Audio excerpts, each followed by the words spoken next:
Hi, so here I am in my third vlog. So today was a really special day for me because I finally got to give my own classes that I've organized at the school graded. So that was really exciting, and I'm actually like really proud of myself because it went down very well. And since this was like the first time that I was kind of leading theory-based classes instead of just regular drama workshops where we play games and stuff. I was really happy with how well that went down, and they seemed to have understood what I was talking about. Um, so that was really good. So I'll get back into what theory I addressed a little bit later. But first, I want to talk about the school a little bit. So when I got to the school, I was so surprised. It's absolutely just massive. It's huge, and it's beautiful. Like you walk in there and you like have an impression to like have fallen into like some sort of like massive American high school because it's got all the like blue lockers and these corridors, and it's just I cannot emphasize how big this school is. It's absolutely massive, and apparently it's over 100 years old. And Emily Grimes, who's the head of drama there, who I've kind of been working with over the past couple of months, told me that it was one of the oldest international schools in the world. So it's a really rich school. It's for really elite kids, and it's absolutely beautiful and absolutely massive. But something that's really striking about it also is it's actually literally across the road from São Paulo's biggest favela called Paraisópolis. So that's something that's quite bizarre. So basically, when I was taking the bus ride to the school, the school is on top of a big hill, and you're coming up the hill in the bus, and you could just see this massive expanse of these like very typical brick like favela houses. Hopefully I'll get a picture of that at some point that I'll attach in my Mahara portfolio as well, so you can give you an idea. But yeah, it's bizarre. So yeah, but the school itself is about 50%, 50% Brazilian and international kids. And again, like obviously this is really a school for the top of the top, and it's a very elite school for very affluent kids. So the class that I was leading was the IB theater class. So the class was actually really tiny. It's only 3 students in there. But they were really enthusiastic, and they were very happy. Like apparently Emily had been talking to them about the fact that I was coming for quite some time, and so they were very enthusiastic about my presence, and they were really chatty and keen to discuss, and they made a lot of really insightful comments during like my presentation, and we were talking about the theory, and I was surprised really by like how much they knew. They had really strong knowledge of Stanislav Brecht and Artaud. One of them had read Paulo Freire in her own time, so that was good. In terms of nationalities, I think 2 of them are American and 1 of them is a Brazilian girl, but perfect English, absolutely fluent. The first thing we did was I talked about like the background of Boal's work. So we first talked about Paulo Freire and the pedagogy of the oppressed, and I explained to them the ideas behind that. And just by the way, I will be attaching my notes to the classes on my Mahara, so you'll be able to see what exactly I took them through.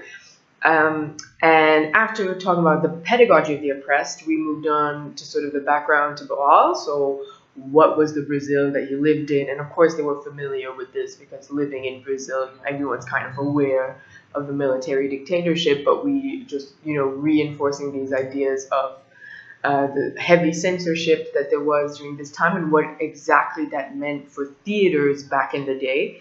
And then, of course, I also took them through a biography of Boal himself, and not just the Brazil that he lived in.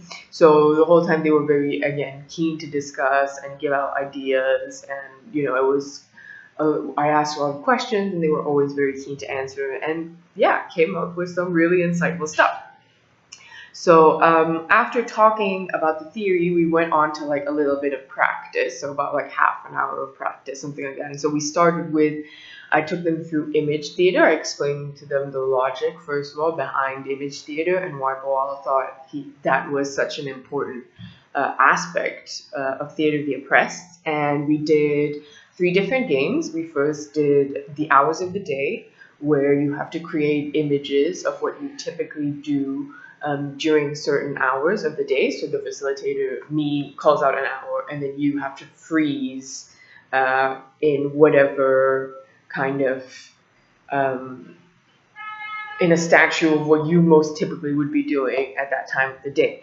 Then we did complete the image, where in groups of 2, you hold hands, you shake hands, and then you freeze, and one of the people comes out of that, and then you have to create an image on another image, complete the image, and then the other person unfreezes and creates a new image with the frozen, and it's just like a fluid kind of freezing, unfreezing, and making new images and stuff like that.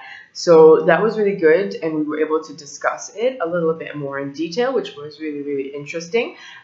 Something that I noted is that, like, obviously, since they were such a small group, for Boal, when he talks about this, like, he kind of brings up the fact that, like, most of the time, and I, like, in my experience with this game, like, I have to say that it's been universally true that pictures of violence will always come up, because it's just easy to do, like, oh, I'm hitting you, or like, you're slapping me, or whatever. But since they were such a small group and such a friendly, like, close group, like, no images of violence came up. And so that was quite interesting in the discussion, because obviously Boal describes in his Games for Non-Actors and Games for Actors and Non-Actors how you can, like, then, like, discuss power relationships through this game, but that was, like, quite difficult when all the pictures were just, like, really friendly and stuff. But we still did manage, and I will be trying this game again when the kids from Projeto Palcos from the favela come and see what kind of results we get with that. But overall positive. I mean, great. They're not beating each other up.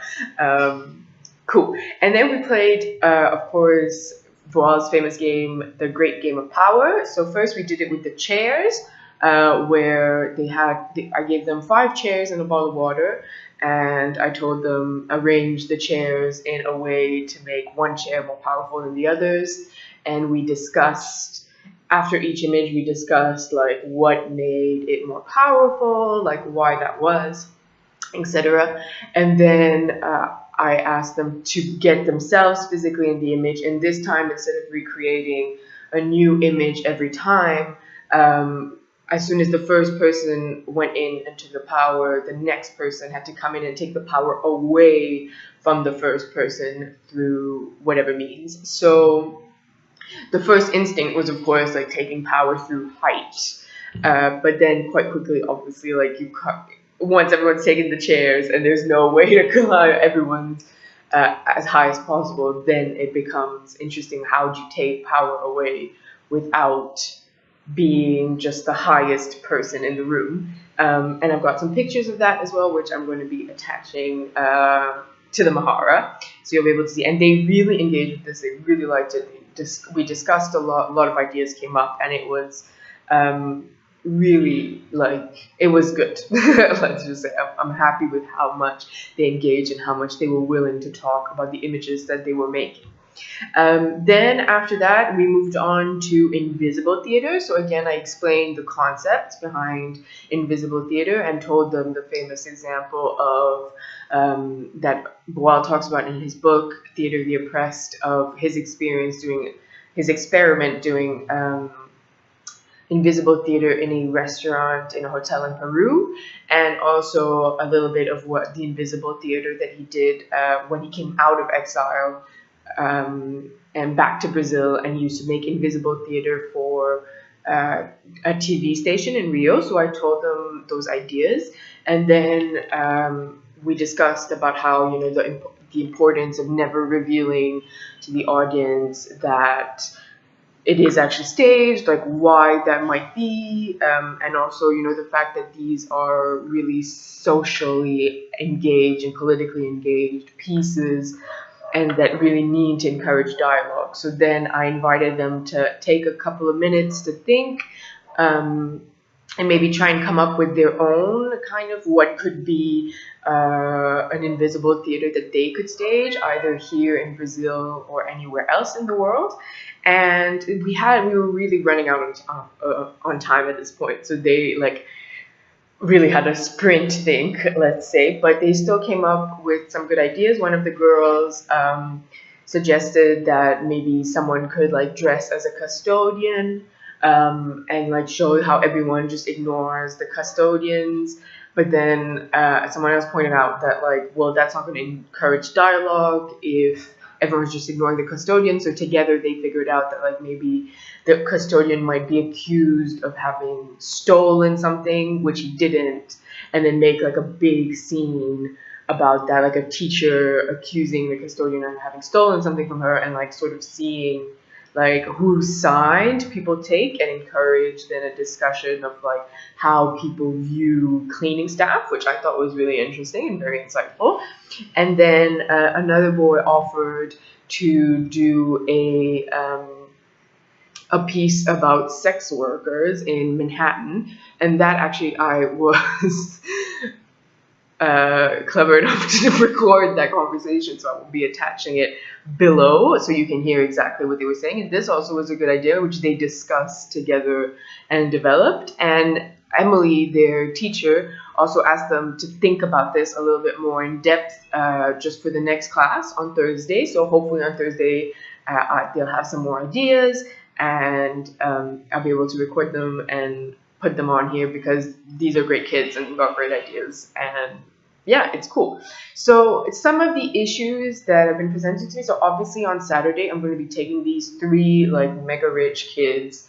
Well, not taking them. They will be staying in the school, and bringing about 15 kids from a favela to do Theater of the Oppressed together, which 2 of them are very socially engaged, and I think that that's going to be fine. And it seems that, you know, even though they're American and the culture barrier might be a little bit intimidating, I think in theory it should be okay. But Miss Grimes has warned me that the Brazilian girl is apparently from an extremely affluent family in Brazil, who they are in charge of like sugar plantations or something like that, and that she is a little bit more close-minded, and that which, you know, is common. I mean, I've lived here for 3 years, and it's true that in like richer circles in Brazil, there is a sort of close-mindedness vis-a-vis poverty and people who live in favelas and things like that, and things are a little bit more black and white, and it's kind of, there is this narrative, you're poor because you don't work, and it's your fault that you're poor, and if you didn't want to be poor, you wouldn't be. So I'm happy she warned me about that, and I'll have to keep a close eye on Sophia, because obviously, you know, it's a two-way thing. On Saturday, when we're talking about oppression with people from a lower income background, I don't want either party to be made like to feel uncomfortable because of another person's point of view. So it'll be my responsibility to take care of the kids, that she doesn't say anything that might be hurtful to them, or like not even say anything but react in a way that might be hurtful to them, but vice versa, to also make sure that she doesn't find herself in situations where she feels like really, really uncomfortable. But yeah, I'll have to think about how I'm going to negotiate that one. And secondly, something that I found really interesting. So this is not 100% confirmed yet, but the school Graded is trying to invite some more kids from their outreach program.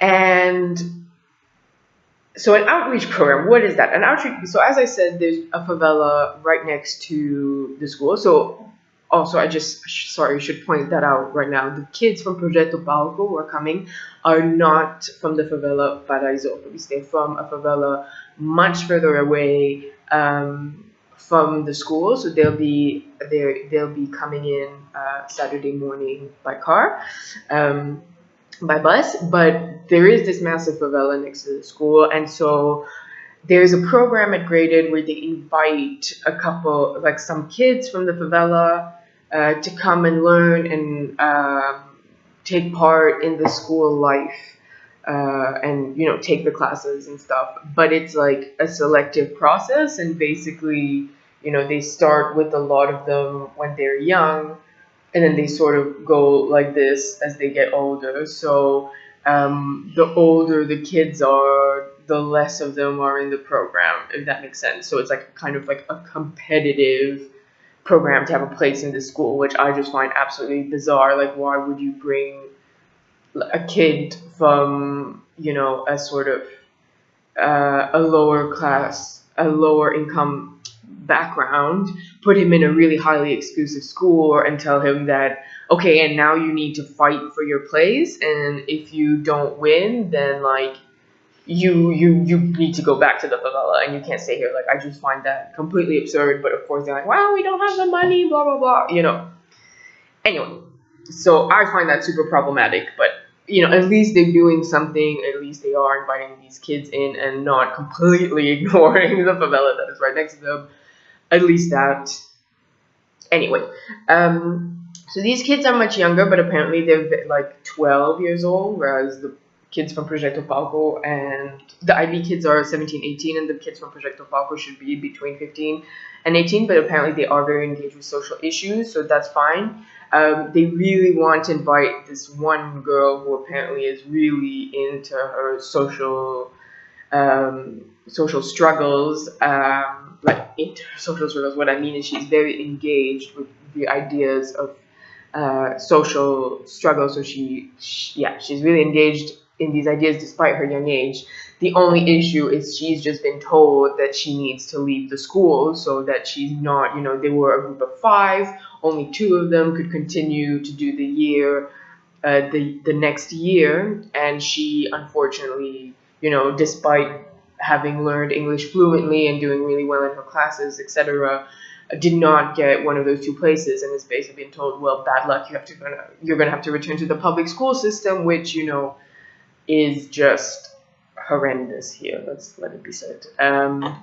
So she is obviously apparently very upset and very angry, and is holding a lot of resentment towards the school, but still they're hoping that she will make it on Saturday, which I think would be good if she did. If she is, aware and engaged with issues that might come up during these workshops, then it would be good for her to be here. And also the 2 kids that did get to stay at the school, they're going to be invited too, and hopefully they can make it.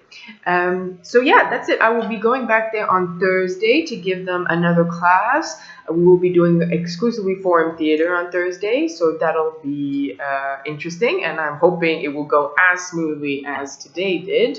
And then I will prepare my 4-hour workshop for Saturday. Yeah, so that's it for now, and I'll see you in my next video.